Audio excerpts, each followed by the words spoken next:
This channel does not promote any violent, harmful, or illegal activities. All content provided by this channel is meant for an educational purpose only. নমস্কার, আপনারা দেখছেন TV9 Bangla. সকাল 10টা মানেই 10 খবর on the spot. তন্নিষ্ঠার সঙ্গে আমি শুভজিৎ রয়েছি আপনাদের সঙ্গে। এই মুহূর্তে অত্যন্ত গুরুত্বপূর্ণ বেশ কিছু খবর এবং সেই খবরের লেটেস্ট আপডেট কি এবং সেই ঘটনাস্থল থেকে আমাদের প্রতিনিধিরা সেই লেটেস্ট আপডেট আমাদের সামনে তুলে ধরবে। তন্নিষ্ঠা, একদম তাই শুভজিৎ, আমরা বরং একের পর এক গুরুত্বপূর্ণ খবরের দিকে নজর রাখি। একদম শুরুতেই যে খবর আসছে এই মুহূর্তে আপনাদেরকে জানিয়ে রাখি, এবার সোনারপুরে জামাল তার বিরুদ্ধে মুখ খুলছেন। একের পর এক নির্যাতিতা মানে শেখ শাহজাহানের যে ছায়া সেটা সোনারপুরে আমরা বলছিলাম, এবার সেই জামালের বিরুদ্ধে মুখ খুলছেন একের পর এক নির্যাতিতা।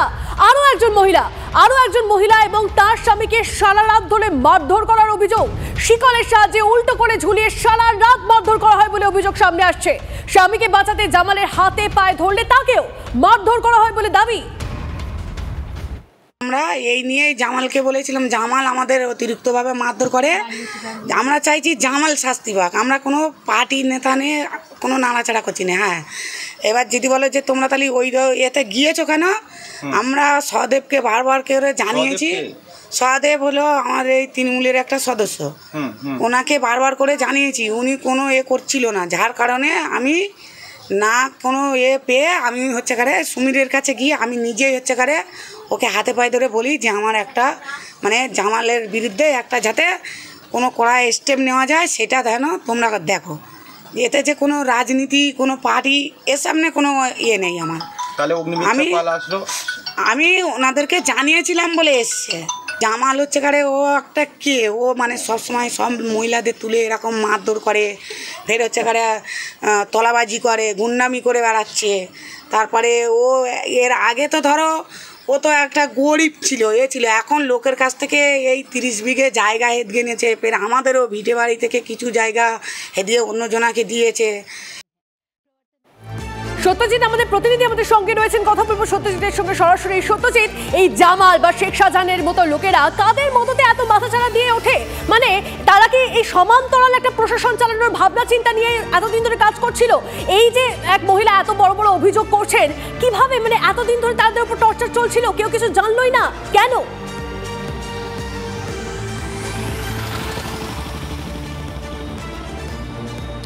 দেখো, সেটাই সব থেকে গুরুত্বপূর্ণ প্রশ্ন যে সকলের বাইরে সকলের চোখের আড়ালে কিভাবে এই জামাল উদ্দিন সর্দার প্রত্যেক দিনই তার নিজের প্রতিপত্তি বাড়িয়ে তুলেছিল। শুধুমাত্র কালকের যে মহিলার অভিযোগ তা নয়, আজকেরও একটি গুরুতর অভিযোগ আমরা পেয়েছি। এবার রুবি জান এবং তার স্বামী শাহরুখ শেখ তারাও অভিযোগ করছে যে জামাল বিচারের নামে তাদের বাড়িতে ডেকে নিয়ে গেছিল এবং শিকল পরিয়ে কার্যত তাদেরকে বেঁধে মারধর করেছে। জামালের প্রতিপত্তি তার ক্ষমতা এতটাই বৃদ্ধি পেয়েছিল বিগত কয়েক বছর ধরে, যা সাধারণ মানুষের বলা যেতে পারে চক্ষু চড়ক গাছ। আমরা লাভলি মৈত্রের সঙ্গে, এলাকার বিধায়ক লাভলি মৈত্রের সঙ্গে যোগাযোগ করেছিলাম। তিনি বলছেন এই জামালের সঙ্গে তৃণমূলের কোনো সম্পর্ক নেই, কিন্তু প্রশ্ন উঠছে, বিজেপিরাও প্রশ্ন তুলছে। সত্যজিৎ, জামালের একটা প্রশ্ন আমি তোমার থেকে জানতে চাই, যেটা জানতে ইচ্ছে করছে যে এই জামাল বাড়িতে নিয়ে যায় বিচারের নাম করে, জামাল বিচার দেওয়ার কে হয় এবং যাদেরকে নিয়ে যাওয়া হয় তারা পুলিশের দ্বারস্থ হয়নি কেন? কিসের ভয়? জামালের ভয়?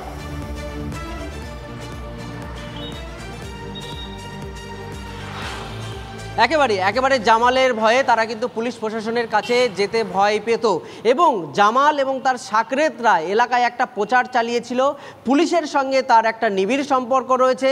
পাশাপাশি তৃণমূলের ছোট থেকে বড় সকল নেতার সঙ্গেই জামালের একটা সুসম্পর্ক আছে। অর্থাৎ ছোট বড় যে কোনো বিচারের জন্য, এলাকার কোনো বিচারের জন্য একমাত্র জামালের কাছেই আসতে পারবে এবং সেই সমাধান করে দেবে। কিভাবে তাদের এলাকায় এত দৌড়ত্ব? অবশ্য প্রশ্ন তো উঠছে, তুমি আমাদের সঙ্গে থাকো সত্যজিৎ। আরো অভিযোগ সামনে আসছে, কে কি বলছেন শোনাবো। জামাল কি তোমাকেও মারধর করেছিল? হ্যাঁ। কবে? এই 1 থেকে 1.5 মাস হচ্ছে। কি হয়েছিল? আমাদের বাড়ি ঝড় হচ্ছিল, আমার মামা শ্বশুরকে জানিয়েছে, ও এসে তুলে নিয়ে গেছে, 6-7 জন এসে তুলে নিয়ে গেছিল। আমাকেও মারধর করেছে, আমার বরকেও ধরে পিটেছিল, ছেকল দিয়ে বেঁধে উপরে টাঙিয়ে মেরেছিল। কোথায় দিয়ে টাঙিয়েছিল? ওপরে। কোথায় সেটা? যেটা পাকার যে উপরে যে ডাংটা থাকে ওর উপরে। সেটা কোথায়? জামালের বাড়িতে? জামালের বাড়িতে। কতক্ষণ ধরে এটা চলেছিল? ওরা এরকম আজকে সন্ধ্যেবেলায় নিয়ে গেছে, কাল সকাল পর্যন্ত চলেছে। ঝুলিয়ে রেখেছি পুরো সকাল থেকে পুরো একদম রাত 9টা পর্যন্ত ঝুলিয়ে রেখে দিয়েছিল ওখানটায়। মাথা নিচে ছিল, পা ওপরে ছিল।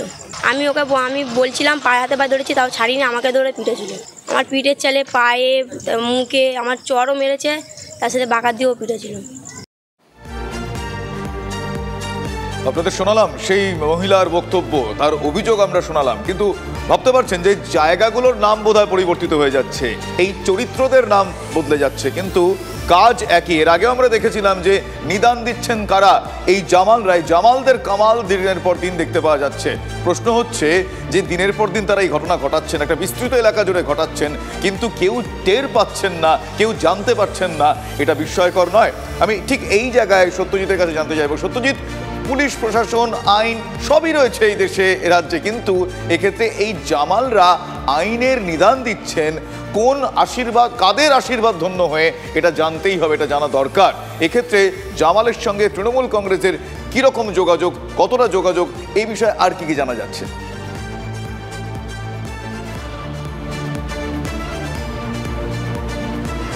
এলাকা সূত্রে এবং বিজেপি সূত্রে আমরা যতটুকু জানতে পাচ্ছি যে জামালের লোকাল পঞ্চায়েত সদস্য থেকে শুরু করে বিধায়ক পর্যন্ত তার একটা নিবিড় সম্পর্ক ছিল। যদিও এই সোনারপুর দক্ষিণের বিধায়িকা লাভলি মৈত্র তিনি জানাচ্ছেন যে পার্টির সঙ্গে জামালের কোনো সম্পর্ক নেই। পাশাপাশি আমরা এলাকা সূত্রে আরও জানতে পারছি যে সোনারপুর থানার সঙ্গেও জামালের কিন্তু একটা বিরাট সম্পর্ক ছিল, আর সেই সম্পর্কের সুবাদেই সে কার্যত এলাকার যত যা বিচারের জন্য মানুষ তার কাছে আসতো, সে এই সম্পর্কগুলোর কারণ কি, মানে আমি জানতে চাইছি না, আমি এক্ষেত্রে সত্যি তুমি যেটা বলছো যেটা তো ঠিকই, এই সম্পর্কগুলোর কারণ কি? যে জামালের সঙ্গে পুলিশের দারুণ সম্পর্ক, জামালের সঙ্গে কোনো রাজনৈতিক দলই হোক, প্রভাবশালী কোনো রাজনৈতিক দলের মাথার তাদের হাত রয়েছে, কারণটা কি? এই জামালকে দিয়ে তাদের কি হতে পারে? তারা কি চাইছেন জামাল ওই গোটা এলাকায় তার একটা, যেরকম কিছুক্ষণ আগে তনিষ্ঠা বলছিল, একটা আধিপত্য কায়েম করতে, একটা প্যারালাল আইন ব্যবস্থা চালাতে?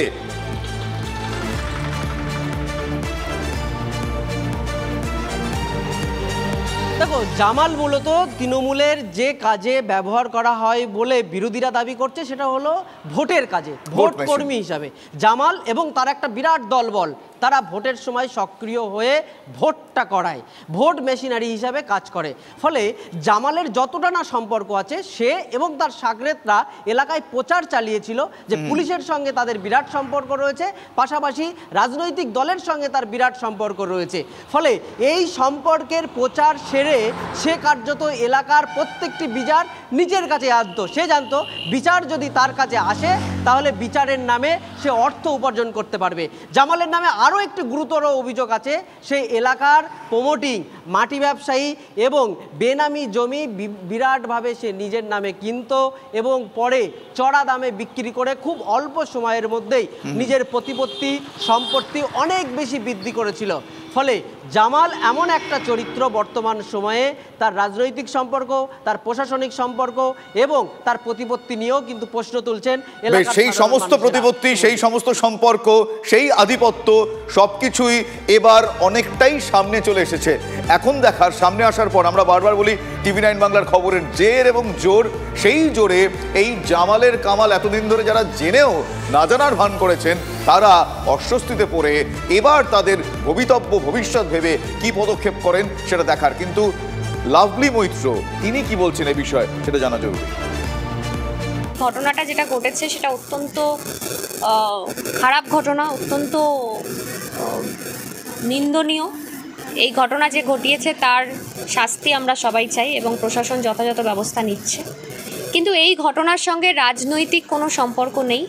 এটা ওনাদের পারিবারিক একটা সমস্যা এবং সেই পারিবারিক সমস্যার সমাধানের জন্য এই জামাল বলে যে ব্যক্তি আছে, যার বিরুদ্ধে অভিযোগ আছে, সেই জামাল সর্দার ওনার সম্পর্কে এক আত্মীয় হয়, তার কাছে উনি গেছিলেন সেই সমস্যার, পারিবারিক সমস্যার সমাধানের জন্য। সেই জায়গায় উনি অভিযোগ করেছেন যে জামাল সর্দার ওনার ওপর অত্যাচার করেছে এবং ওনাকে বেঁধে রেখে মারধর করা হয়েছে। সেই অভিযোগের ভিত্তিতে পুলিশ প্রশাসন ইতিমধ্যেই দুজনকে গ্রেপ্তার করেছে এবং মূল অভিযুক্ত যিনি আছেন জামাল সর্দার, তাকে যত তাড়াতাড়ি সম্ভব প্রশাসন তাকেও গ্রেপ্তার করবে এবং আইনত যা যা ব্যবস্থা নেওয়ার প্রশাসন কিন্তু এই ব্যক্তির বিরুদ্ধে নেবে। এবং এই ব্যক্তির সঙ্গে তৃণমূল কংগ্রেসের কোনো যোগ নেই, তৃণমূল কংগ্রেসের কর্মী না, তৃণমূল কংগ্রেসের কোনো সদস্য নয়, প্রশাসনিক সাংগঠনিক কোনো পদে এই ব্যক্তি নেই।